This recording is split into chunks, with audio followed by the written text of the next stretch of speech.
There is this common misconception when it comes to reading in a foreign language. Many language learners believe that they have to achieve high level of comprehension to be able to read in a foreign language. If your goal is to read poetry or novels, that might be true. But you can actually start reading in a foreign language even as a complete beginner if you use the right strategies. Strategy number 1. To understand the first strategy, let me explain the difference between intensive and extensive reading.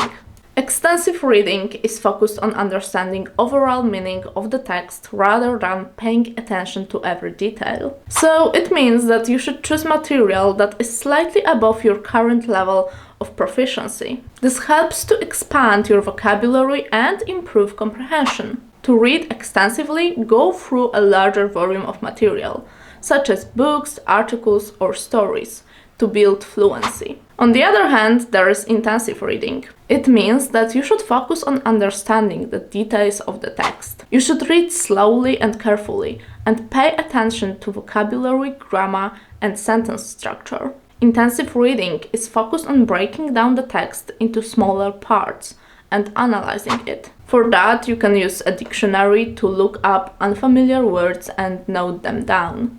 If you are a beginner, you should use an intensive approach. Take notes while reading to identify important points, learn new vocabulary, and analyze some grammar structures and patterns.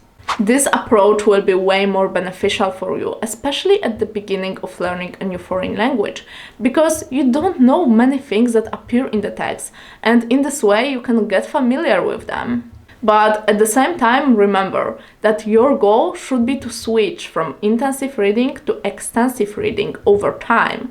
And usually it happens naturally, after you know more words, so you can understand the rest of them from a context. Strategy number 2. Use reading apps. There are many language learning reading apps. The one that I use, it's called Linga. This video is not sponsored, so it's just my personal preference, to be honest. I'm sure that there are many more apps like this, but let me show you how it works in this example. Interesting information if you are on a budget. This app is free to use if you download no more than 3 books per month. And if you download more, there's a premium version. I think that reading 3 books per month as a beginner, that's actually a lot, because they are usually as long as other books, 100 or 200 pages. Let's open Linga. The first thing you should do is to choose your native language and your target language. The language that you can choose are probably the most popular European languages to learn: Deutsch, English, Espanol, Francais, Italiano, and Ruski. I'm gonna pick up Deutsch. Then we go to the library, and you can see that there are a lot of books to choose from on a different levels. Let me open the book that I've downloaded, and the best thing about this app is that you can read the story, and if you don't understand a word, you can click on it and it shows you its meaning in your native language. You can also listen to it to learn the correct pronunciation. Let's try. Vorgenommen. I think it's pretty convenient and it speeds up the process of checking new words in a dictionary. That's why this app is good for beginners and also even for intermediate level. By the way, if you enjoyed this video, click the subscribe button, so you will see my future videos with useful language learning tips. Strategy number 3. Focus on comprehensible input. Let me give you the shortest explanation of comprehensible input. So, comprehensible input is a theory introduced by Stephen Krashen that says that the language materials that you choose should be slightly above your current level of comprehension, so you can still learn from a context. The materials that are too easy won't make you progress, and the materials that are too hard will discourage you, and they will also force you to look up every single word in a dictionary, and that's really not a point of reading in a foreign language. That's why you should choose the materials that are on your level or slightly above it. The way comprehensible input works is that even if you don't understand every single word, you can still guess its meaning because of surrounding words and sentences. Strategy number 4.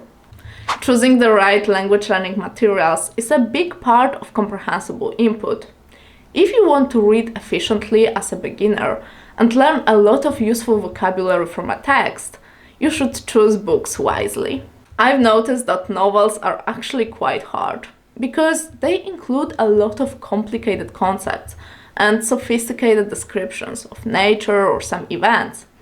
And that's why it is actually quite hard to understand them as a language learner in general, and especially as a beginner. So I would start with non-fiction books because they are mostly focused on facts. I would also consider reading self-help books because the language of them is actually pretty easy and the concepts that are there can be useful for you in your everyday life. You can also choose books that you've read in your native language because you know the story, and thanks that you can guess some meanings of words that you don't know.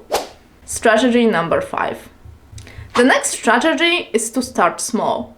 Reading a book 200 pages long in a foreign language can seem like a big task, so it's very easy to procrastinate on it, unless you divide it into smaller parts. You can, for example, read 1 page a day, 2 pages a day, or 5 pages a day.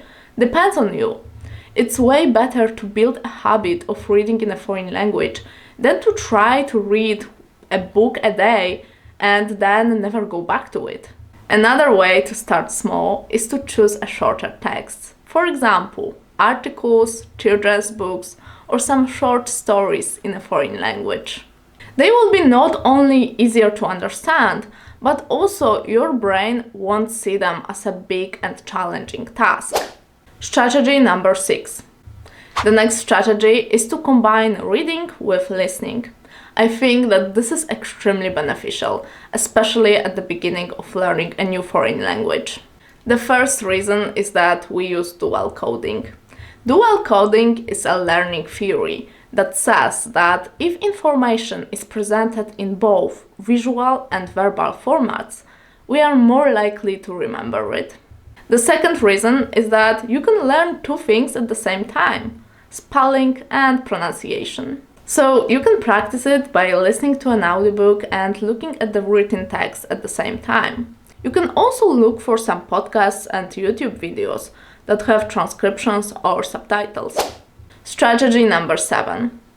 You can also try reading out loud as a beginner. Reading out loud can help you to improve your pronunciation.